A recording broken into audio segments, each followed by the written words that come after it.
On December 1, 2016, Gambians will vote for a president for the 5th time since the current leader, Yahya Jammeh, came to power in the 1994 coup.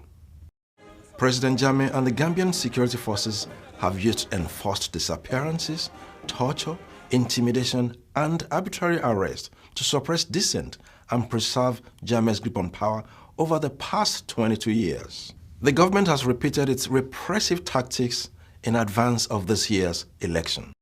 Let me warn you, those evil vermin called opposition, if you want to destabilize this country, I will bury you 9 feet deep and no Westerner dare say anything.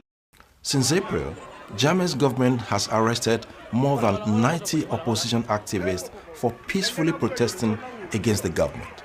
30 opposition members have been sentenced to 3-year jail terms.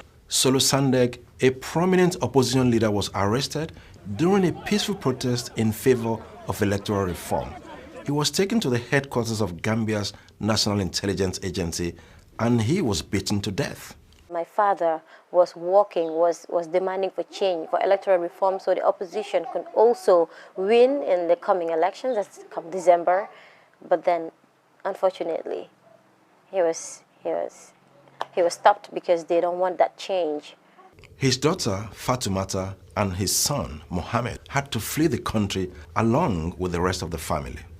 It's not a new thing in Gambia that people get killed by the government and they don't even admit that they have killed anyone, and they deny people from grieving, from sympathizing with the family of the deceased, and that's what the government of the Gambia does, and that shows only the brutality that exists in the current government. The climate of fear is very pervasive.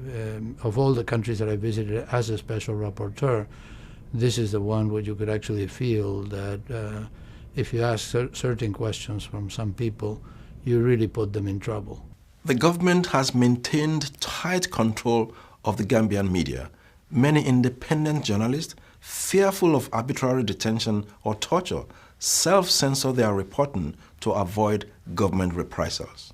Gambia has only one television station, and this television station is purposely propaganda for the state.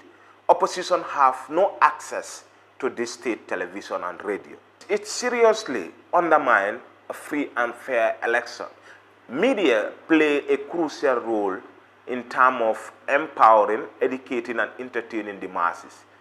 And this is something that is lacking. Ahead of December's election, the Gambian government should release peaceful protesters, initiate an investigation into opposition deaths in custody, and grant opposition parties equal access to the media. If Gambia's human rights record does not improve, the international community, particularly the EU and the US, should impose targeted sanctions on Gambian officials responsible for human rights abuses.